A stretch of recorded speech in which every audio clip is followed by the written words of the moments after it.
Kitab 2 Tawarikh.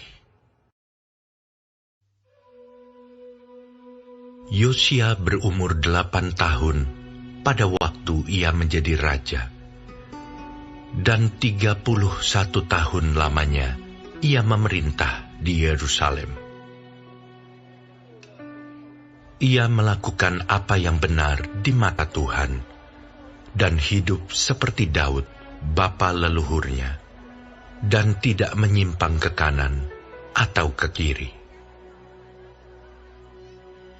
Pada tahun ke-8 dari pemerintahannya, ketika ia masih muda belia, ia mulai mencari Allah Daud, bapa leluhurnya.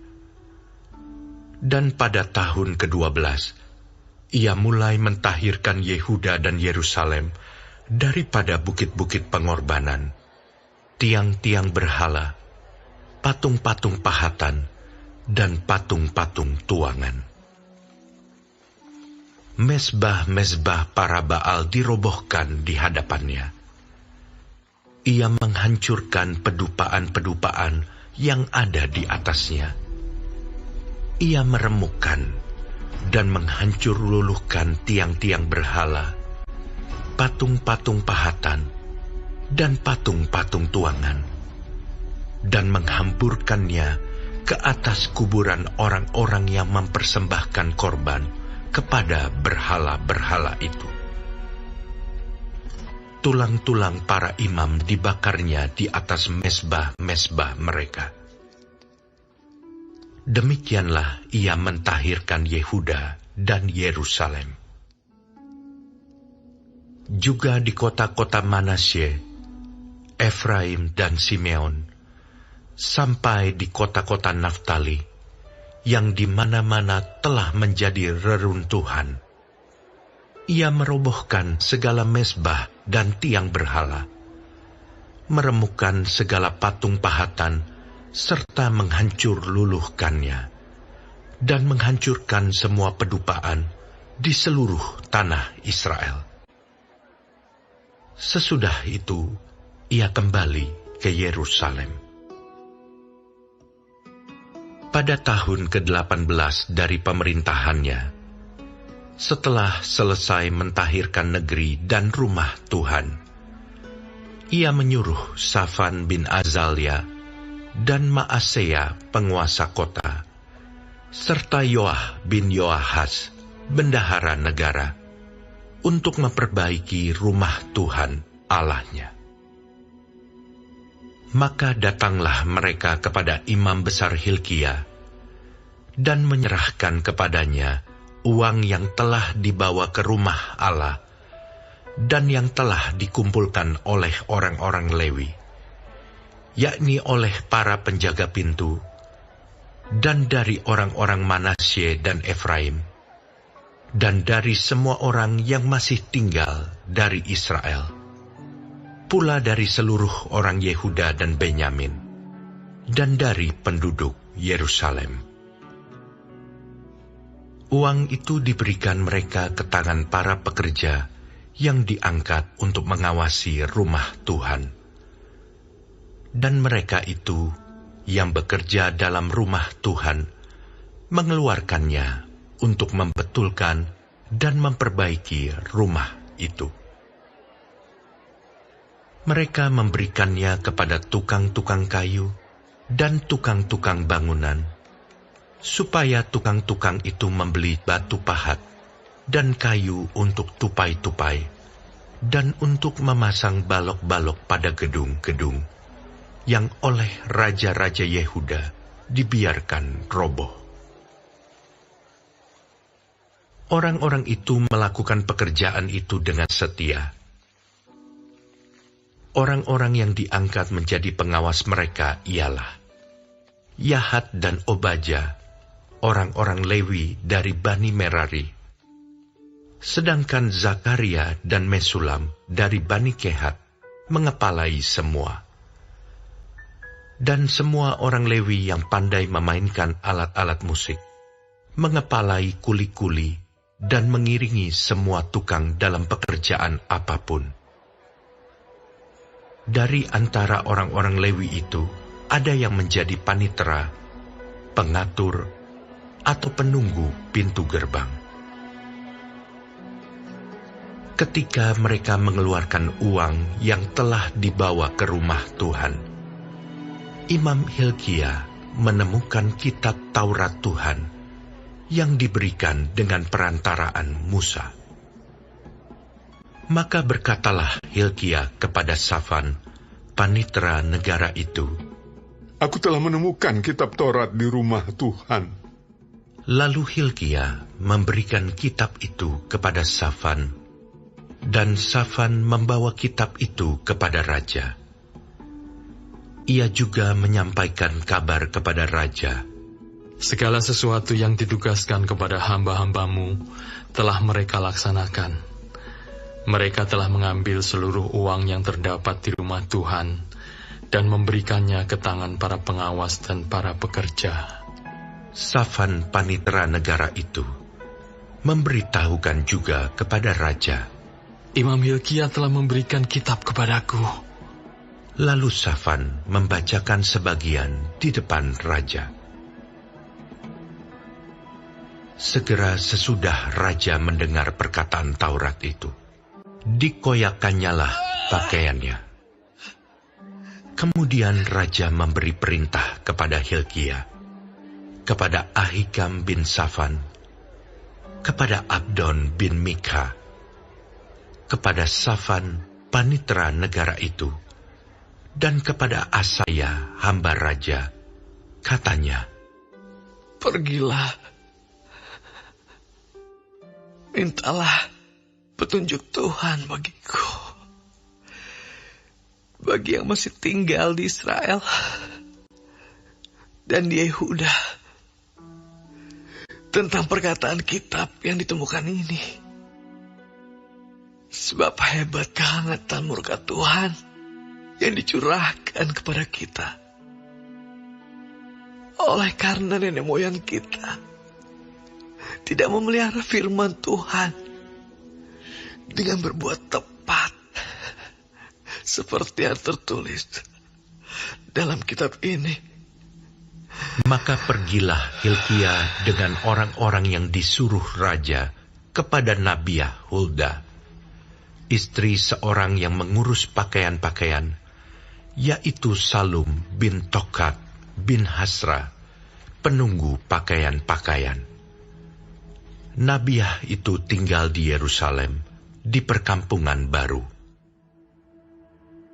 Mereka berbicara kepadanya sebagaimana yang diperintahkan. Perempuan itu menjawab mereka, "Beginilah firman Tuhan Allah Israel. Katakanlah kepada orang yang menyuruh kamu kepadaku. Beginilah firman Tuhan. Sesungguhnya Aku akan mendatangkan malapetaka atas tempat ini dan atas penduduknya, yakni segala kutuk yang tertulis dalam kitab yang telah dibacakan di depan Raja Yehuda. Karena mereka meninggalkan aku dan membakar korban kepada Allah lain dengan maksud menimbulkan sakit hatiku dengan segala pekerjaan tangan mereka. Sebab itu nyala murkaku akan dicurahkan ke tempat ini dengan tidak padam-padam. Tetapi kepada Raja Yehuda yang telah menyuruh kamu untuk meminta petunjuk Tuhan, harus kamu katakan demikian. Beginilah firman Tuhan Allah Israel mengenai perkataan yang telah kau dengar itu. Oleh karena engkau sudah menyesal dan kau merendahkan diri di hadapan Allah pada waktu engkau mendengar firman-Nya terhadap tempat ini dan terhadap penduduknya. Oleh karena engkau merendahkan diri di hadapanku, menggoyahkan pakaianmu dan menangis di hadapanku. Aku pun telah mendengarnya. Demikianlah firman Tuhan. Maka sesungguhnya aku akan mengumpulkan engkau kepada nenek moyangmu, dan engkau akan dikebumikan ke dalam kuburmu dengan damai, dan matamu tidak akan melihat segala malapetaka yang akan kudatangkan atas tempat ini dan atas penduduknya. Lalu mereka menyampaikan jawab itu kepada raja. Sesudah itu, raja menyuruh orang mengumpulkan semua tua-tua Yehuda dan Yerusalem. Kemudian pergilah raja ke rumah Tuhan bersama-sama semua orang Yehuda dan penduduk Yerusalem, para imam, orang-orang Lewi, dan seluruh orang awam, baik yang besar maupun yang masih kecil. Dengan didengar mereka, ia membacakan segala perkataan dari kitab perjanjian yang ditemukan di rumah Tuhan itu. Sesudah itu berdirilah raja pada tempatnya, dan diikatnyalah perjanjian di hadapan Tuhan untuk hidup dengan mengikuti Tuhan dan tetap menuruti perintah-perintahnya, peraturan-peraturannya, dan ketetapan-ketetapannya dengan segenap hatinya dan dengan segenap jiwanya, dan untuk melakukan perkataan perjanjian yang tertulis dalam kitab itu. Ia menyuruh semua orang yang berada di Yerusalem dan Benyamin ikut serta dalam perjanjian itu. Dan penduduk Yerusalem berbuat menurut perjanjian Allah, yakni Allah nenek moyang mereka. Yosia menjauhkan segala dewa kekejian dari semua daerah orang Israel, dan menyuruh semua orang yang ada di Israel beribadah kepada Tuhan Allah mereka. Maka sepanjang hidup Yosia, mereka tidak menyimpang mengikuti Tuhan, Allah nenek moyang mereka. Kitab 2 Tawarikh. Kemudian Yosia merayakan Paskah bagi Tuhan di Yerusalem. Domba Paskah disembelih pada tanggal 14 bulan yang pertama. Ia menetapkan tugas para imam dan mendorong mereka menunaikan tugas jabatannya dalam rumah Tuhan. Berkatalah ia kepada orang-orang Lewi yang adalah pengajar seluruh Israel dan orang-orang kudus Tuhan. Tempatkanlah tabut kudus itu di dalam rumah yang telah didirikan Salomo bin Daud, Raja Israel. Tidak usah lagi kamu mengusungnya. Sekarang, layanilah Tuhan Allahmu dan Israel umatnya. Bersiaplah menurut puak-puakmu dan menurut rombonganmu, sebagaimana yang dituliskan Daud, Raja Israel, dan Salomo anaknya. Berdirilah di halaman tempat kudus menurut golongan puak saudara-saudaramu yang lain, yakni kaum awam, dengan satu rombongan puak orang Lewi untuk tiap golongan saudara-saudaramu itu. Sembelilah domba Paskah, kuduskanlah dirimu, dan adakanlah persiapan bagi saudara-saudaramu, supaya dilakukan apa yang difirmankan Tuhan dengan perantaraan Musa. Yosia menyumbangkan kepada kaum awam sejumlah 30.000 ekor kambing domba, yakni domba-domba dan kambing-kambing jantan yang muda, semuanya sebagai korban Paskah bagi semua orang yang hadir. Selain itu disumbangkannya 3.000 ekor lembu. Semuanya itu dari harta milik raja. Juga para panglimanya memberi sumbangan sukarela kepada rakyat, para imam, dan orang-orang Lewi. Kemudian Hilkia, Zakaria, dan Yehiel, para pemuka rumah Allah, memberi kepada para imam 2.600 ekor kambing domba sebagai korban Paskah, dan selain itu 300 ekor lembu. Lalu Konanya dan kedua saudaranya, Semaya dan Netaneel, serta Hasabia, Yeiel, dan Yozabat, para pemimpin orang-orang Lewi, menyumbangkan kepada orang-orang Lewi 5.000 ekor kambing domba sebagai korban Paskah, dan selain itu 500 ekor lembu.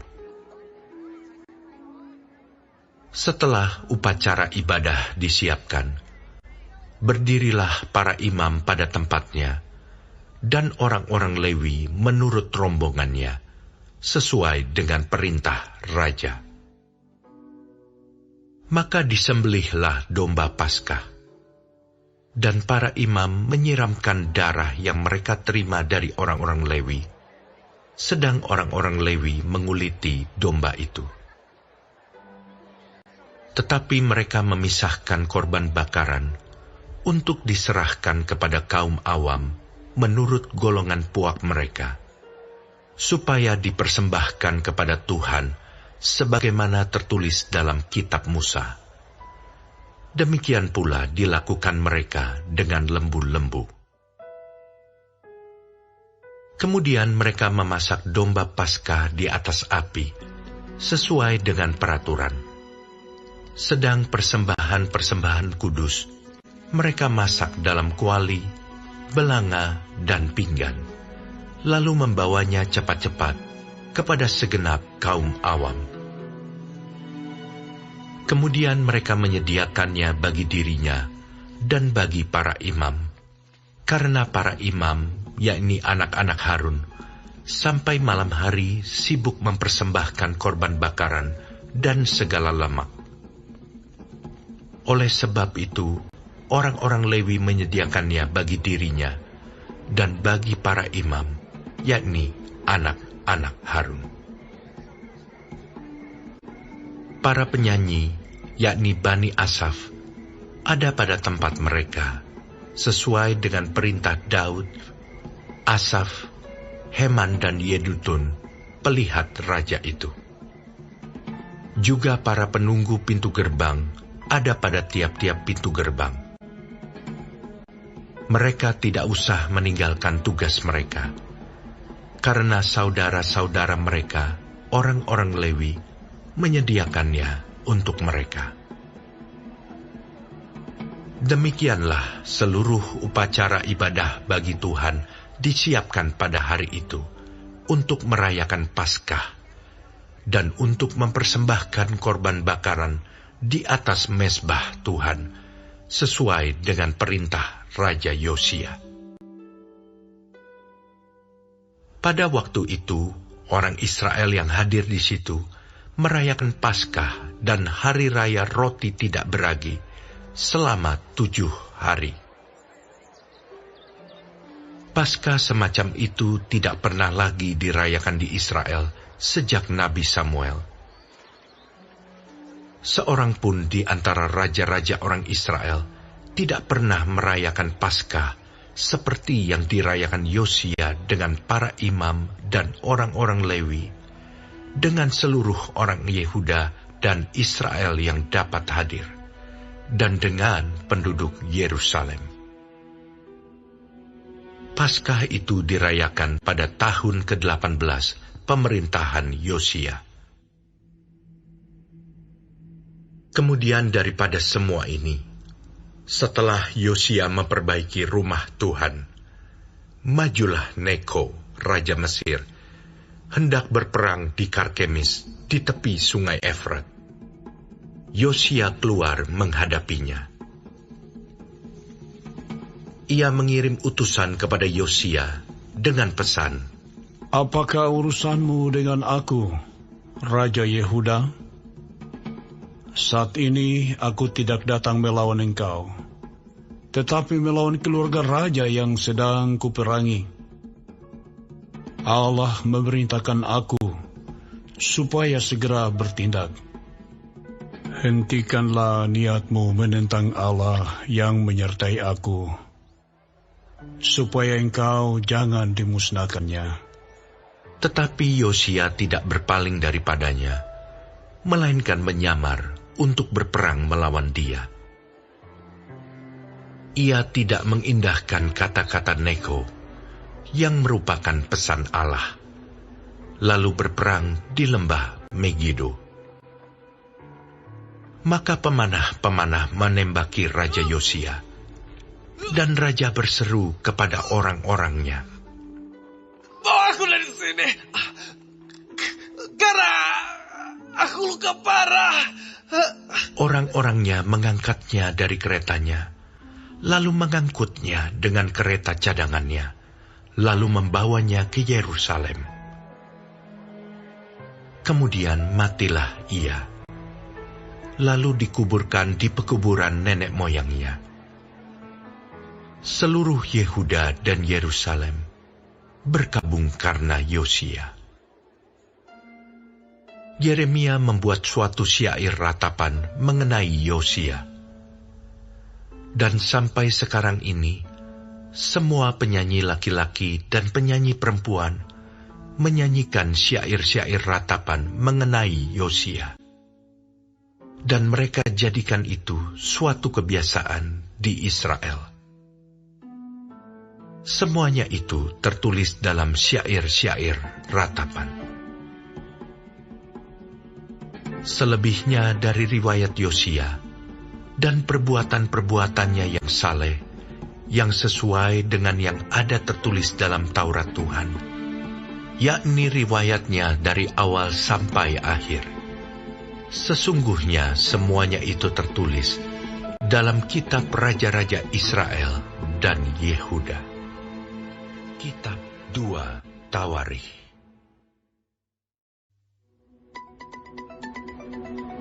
Rakyat negeri menjemput Yoahas anak Yosia dan mengangkat dia menjadi raja di Yerusalem, menggantikan ayahnya. Yoahas berumur 23 tahun pada waktu ia menjadi raja, dan 3 bulan lamanya ia memerintah di Yerusalem. Raja Mesir memecatnya dari pemerintahannya di Yerusalem dan mendenda negeri itu 100 talenta perak dan 1 talenta emas. Kemudian Raja Mesir itu mengangkat Eliakim, saudara Yoahas, menjadi raja atas Yehuda dan Yerusalem, dan menukar namanya dengan Yoyakim. Tetapi Yoahas saudaranya itu ditawan oleh Neko dan dibawa ke Mesir. Yoyakim berumur 25 tahun pada waktu ia menjadi raja, dan 11 tahun lamanya ia memerintah di Yerusalem. Ia melakukan apa yang jahat di mata Tuhan Allahnya. Nebukadnezar, Raja Babel, maju melawan dia, membelenggunya dengan rantai tembaga untuk membawanya ke Babel. Juga beberapa perkakas rumah Tuhan dibawa Nebukadnezar ke Babel dan ditempatkan di istananya di Babel. Selebihnya dari riwayat Yoyakim, segala kekejian yang dilakukannya dan kesalahan yang ada padanya, sesungguhnya semuanya itu tertulis dalam kitab Raja-Raja Israel dan Yehuda. Maka Yoyakin anaknya menjadi raja menggantikan dia. Yoyakin berumur 18 tahun pada waktu ia menjadi raja, dan 3 bulan 10 hari lamanya ia memerintah di Yerusalem. Ia melakukan apa yang jahat di mata Tuhan. Pada pergantian tahun, Raja Nebukadnezar menyuruh membawa dia ke Babel beserta perkakas-perkakas yang indah-indah dari rumah Tuhan. Dan Zedekia, saudara ayah Yoyakin, menjadi raja atas Yehuda dan Yerusalem. Zedekia berumur 21 tahun pada waktu ia menjadi raja, dan 11 tahun lamanya ia memerintah di Yerusalem. Ia melakukan apa yang jahat di mata Tuhan Allahnya, dan tidak merendahkan diri di hadapan Nabi Yeremia yang datang membawa pesan Tuhan. Lagi pula ia memberontak terhadap Raja Nebukadnezar yang telah menyuruhnya bersumpah demi Allah. Ia menegarkan tengkuknya dan mengeraskan hatinya, dan tidak berbalik kepada Tuhan Allah Israel. Juga semua pemimpin di antara para imam dan rakyat berkali-kali berubah setia dengan mengikuti segala kekejian bangsa-bangsa lain. Rumah yang dikuduskan Tuhan di Yerusalem itu dinajiskan mereka. Namun Tuhan Allah nenek moyang mereka berulang-ulang mengirim pesan melalui utusan-utusannya, karena ia sayang kepada umatnya dan tempat kediamannya. Tetapi mereka mengolok-olok utusan-utusan Allah itu, menghina segala firman-Nya, dan mengejek nabi-nabinya. Oleh sebab itu, murka Tuhan bangkit terhadap umat-Nya, sehingga tidak mungkin lagi pemulihan. Tuhan menggerakkan raja orang Kasdim melawan mereka. Raja itu membunuh teruna mereka dengan pedang dalam rumah kudus mereka, dan tidak menyayangkan teruna atau gadis, orang tua atau orang ubanan. Semua diserahkan Tuhan ke dalam tangannya. Seluruh perkakas rumah Allah, yang besar dan yang kecil, serta harta benda dari rumah Tuhan, harta benda raja, dan harta benda para panglimanya, semuanya dibawanya ke Babel. Mereka membakar rumah Allah, merobohkan tembok Yerusalem, dan membakar segala puri dalam kota itu dengan api, sehingga musnahlah segala perabotannya yang indah-indah. Mereka yang masih tinggal dan yang luput dari pedang diangkutnya ke Babel, dan mereka menjadi budaknya dan budak anak-anaknya, sampai kerajaan Persia berkuasa. Dengan demikian genaplah firman Tuhan yang diucapkan Yeremia, sampai tanah itu pulih dari akibat dilalaikannya tahun-tahun sabatnya. Karena tanah itu tandus selama menjalani sabat, hingga genaplah 70 tahun.